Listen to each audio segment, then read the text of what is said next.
courtroom was already tense. But when Judge Roberts leaned forward, his voice sliced through the air like a blade. "Mr. Washington," he declared, his tone sharpened with authority, "tell me, what gives you the right to stand here and speak of justice when you yourself are merely an actor in a world of law?" Gasps rippled across the benches. The question was not legal. It was personal, dismissive, meant to belittle. Every eye turned to Denzel. The gallery went silent, as if the room itself had stopped breathing. He did not flinch. He did not blink. He simply lifted his gaze, eyes steady, meeting Roberts with the calm defiance of a man who had faced storms far greater than this. The challenge hung in the air, heavy and humiliating, a dagger disguised as a question. Roberts smirked, certain he had cornered his opponent, certain that dignity would falter under the weight of arrogance. But Denzel did not rush, did not stumble. He let the silence work in his favor, a silence that felt louder than any gavel strike. What happened next was so powerful, so utterly unforgettable, that the courtroom and the nation watching would never see justice the same way again. This was no ordinary courtroom sparring. The clash unfolding was bigger than Judge Roberts' question and Denzel Washington's pause. It was the collision of two worlds, one built on the marble pillars of entitlement and inherited authority, the other forged in struggle, resilience, and the unshakable belief that truth belongs to everyone, not just the privileged few. Roberts had long embodied the establishment's iron grip, a man whose polished rhetoric masked decisions that often kept power concentrated at the top.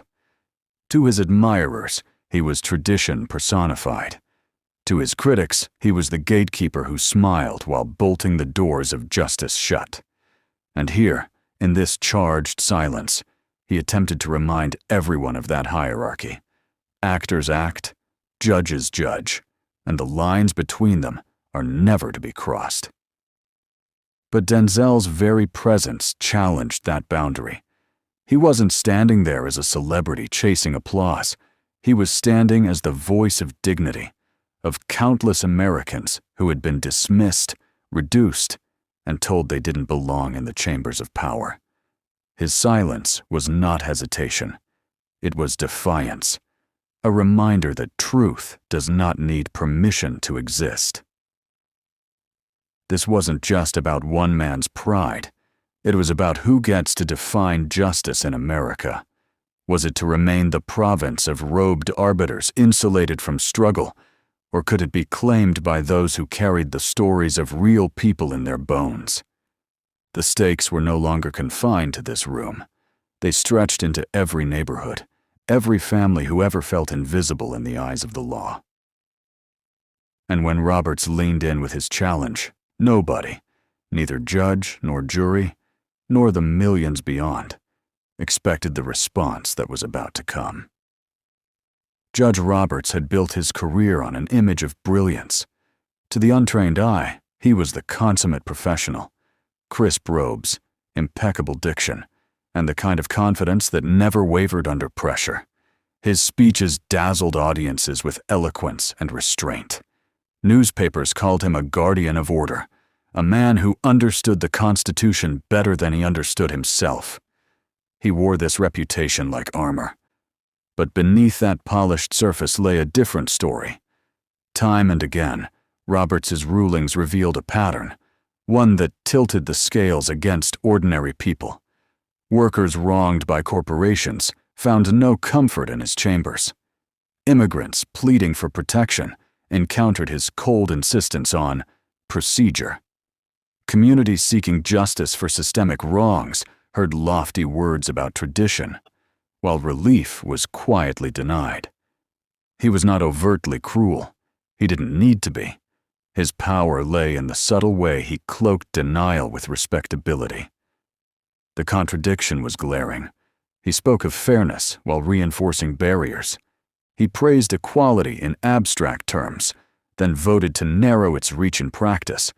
He smiled in public, but his judgments often whispered a harsher truth.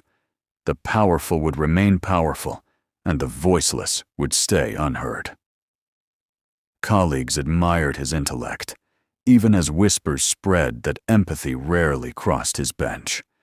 He was, in every sense, the establishment personified, a man who believed stability meant preserving the order that had elevated him. And in Roberts's eyes, challenges from outside that order were not merely inconvenient, they were offensive. So, when Denzel Washington entered that courtroom, Roberts did not see a man of integrity or principle. He saw an outsider trespassing on sacred ground, an actor daring to cross the invisible line between performance and power. That perception fueled his smirk, his condescension, his need to put the interloper in his place. But Roberts had no idea who he was truly up against. Long before he stood in a courtroom facing the sharp edge of Judge Roberts's challenge, Denzel Washington's story was one of grit and grounded faith. Born into a modest family, his world was not gilded with privilege or inherited titles. His parents taught him the value of work, the sanctity of honesty, and the strength that comes from standing tall even when the world tries to make you small. He was not raised with the assumption that doors would open for him. He was taught how to knock, firmly, politely, and without surrender. When Denzel first stepped into the world of performance, he was not chasing celebrity. His eyes were on something deeper, telling stories that mattered, stories that gave dignity to the overlooked and pride to the forgotten. From playing working-class fathers to historical figures who had endured struggle, he became a vessel through which everyday people saw themselves reflected on the screen. His voice carried weight not because it was famous, but because it was honest. Over time, that honesty became his public reputation. Interviews revealed not a man intoxicated by Hollywood glamour, but one who spoke of discipline, of humility, of never forgetting the streets and sanctuaries that had shaped him. To immigrants carving out fragile new beginnings, to families fighting for respect in neighborhoods that power often ignored, Denzel became more than an actor. He became a symbol. A reminder that dignity is not given by institutions. It is lived, it is earned, it is claimed. And he had known struggle. He had known the sting of rejection. The cold doors slammed in his face.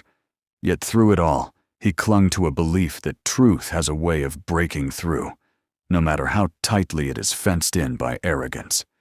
That belief carried him, lifted him, and transformed him into a voice that ordinary people trusted.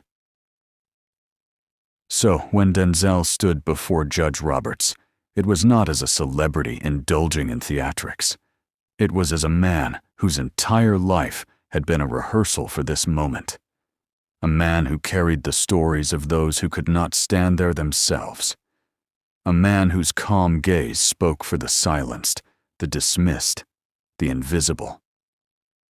And that belief, that dignity must always answer arrogance, would soon collide with Roberts's authority in unforgettable fashion.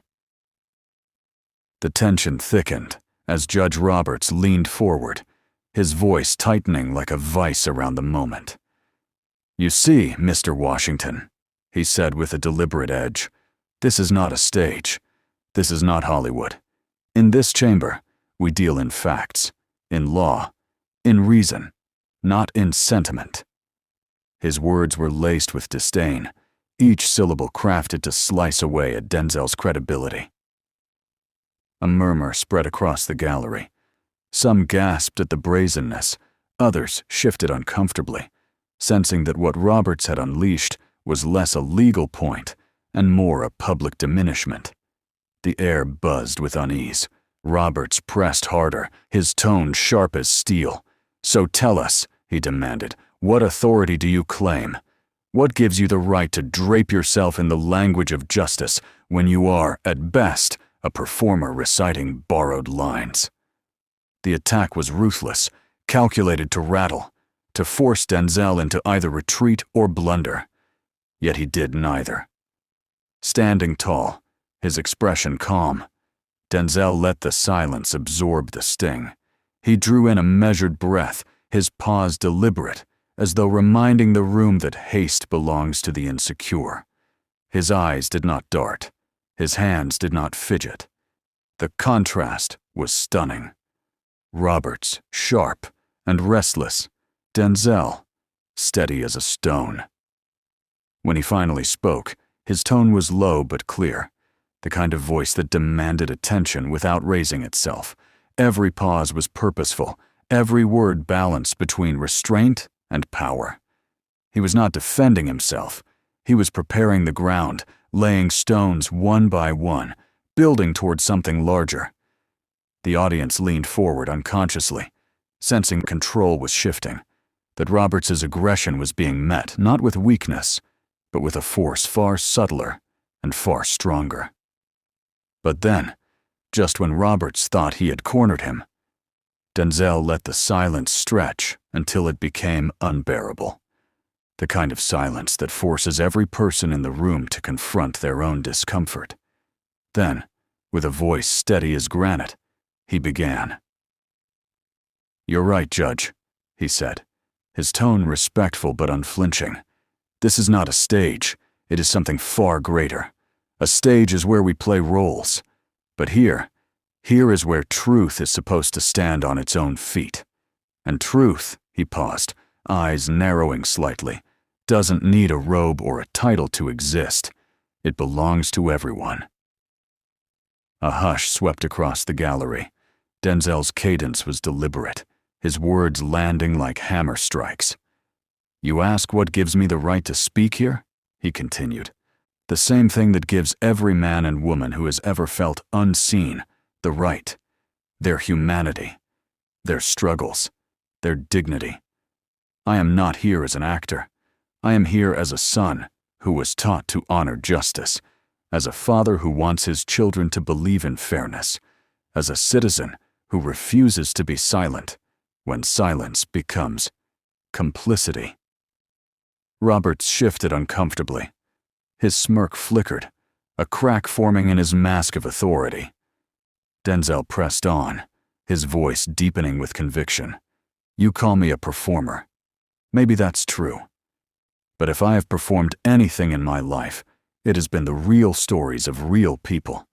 Workers, dreamers, immigrants, men and women who had nothing but the hope that justice might one day look their way. If that makes me unworthy of this room, then maybe it is not I who should answer for my presence, but this room itself that should answer for its absence in theirs." The words hit like a thunderclap. Murmurs broke out, faint gasps, even the sound of hands clapping quickly stifled. People glanced at one another as if to ask, "Did he just say that?" Robert's eyes darted to the crowd, sensing the shift. Authority was slipping, the control he had assumed his birthright suddenly fragile. Denzel, still calm, delivered the final blow. "You see, Judge, the question isn't whether I have the right to speak of justice. The question is, why are you so afraid to hear it from me?" The gallery erupted in hushed exclamations, a ripple of awe coursing through the chamber. Even those who had entered skeptical could not deny the power of what they had just witnessed. Roberts leaned back, visibly rattled, the confidence that had carried him into this exchange draining from his face. And the aftershocks traveled far beyond those courtroom walls. Within hours, the exchange leapt beyond the courtroom and ignited a firestorm across the digital world. Clips of Denzel's counterattack flooded timelines, replayed millions of times before the gavel had even cooled. The hashtags arrived in waves. #truth over titles, #Denzel for justice, #who gets to speak. Memes painted Roberts as a crumbling statue, while Denzel stood tall as a man of the people. Twitter threads dissected every pause, every word, marveling at the precision with which he dismantled authority without ever raising his voice. Influencers and activists amplified the moment, calling it a masterclass in dignity under fire. On Instagram, captions read, "This is how you face arrogance. Calm, steady, unbreakable." TikTok creators stitched his words into motivational reels, set against stirring music, watched by teenagers who had never once cared about courtrooms until now. For them, Denzel was not just an actor, he was a living lesson in courage. Commentators scrambled to frame the fallout. Progressive voices praised Denzel for giving language to what millions had long felt, that the establishment fears nothing more than truth, delivered with calm conviction. Conservative pundits, meanwhile, struggled to contain the narrative. Some dismissed it as theatrics. Others insisted Roberts had been taken out of context. But the cracks showed. Even among his usual defenders, the argument rang hollow when set against the raw power of Denzel's words replayed again and again. The ripple effect grew larger than life. Late-night comedians turned the exchange into biting monologues. Professors quoted the lines in classrooms as modern-day rhetoric. In barbershops and living rooms, families debated not just what was said, but what it meant about who truly owns the language of justice in America. The moment had transcended personalities. It was no longer just Roberts versus Denzel. It was a referendum on dignity itself. But the most powerful lesson wasn't online. It was in the silence that followed. When the noise of headlines and hashtags began to settle, what remained was something deeper, something that couldn't be measured in views or retweets. It was the echo of a truth spoken plainly, without theatrics, in the face of arrogance. Denzel's words had cut through the marble and mahogany of the courtroom, but their real weight lay in what they revealed. Dignity will always stand taller than arrogance, and humanity will always outshine elitism. His response was not just a rebuttal to a judge's condescension. It was a declaration for everyone who has ever been told to stay in their place. For immigrants whose accents are mocked, for workers dismissed as replaceable, for communities who hear the doors of power slam before they even reach the steps. This moment was proof that their voice matters. Justice, Denzel reminded the world, does not belong to the few who wear the robes or sit on the benches. It belongs to those who live its consequences every single day. The courtroom exchange became more than a spectacle. It became a parable, a reminder that courage is not about volume or force. It is about speaking the truth with enough steadiness that even the mighty are shaken. Denzel's calm dismantling of Roberts' arrogance showed that integrity needs no permission, that when one person dares to embody dignity, it resonates far beyond their own story. And that was the heart of it. Courage to speak truth can shake the halls of power. It can ripple from a single chamber into the consciousness of a nation. It can remind America that greatness is not measured in titles, but in the willingness to honor humanity, no matter where it comes from. This was not just Denzel's victory. It was a victory for every American who has ever dreamed of being heard. Judge Roberts challenged him with arrogance, but Denzel's response defined the moment with dignity. The courtroom was already tense, but when Judge Roberts leaned forward, his voice sliced through the air like a blade. "Mr. Washington," he declared, his tone sharpened with authority, "tell me, what gives you the right to stand here and speak of justice when you yourself are merely an actor in a world of law?" Gasps rippled across the benches. The question was not legal. It was personal, dismissive, meant to belittle. Every eye turned to Denzel. The gallery went silent, as if the room itself had stopped breathing. He did not flinch. He did not blink. He simply lifted his gaze, eyes steady, meeting Roberts with the calm defiance of a man who had faced storms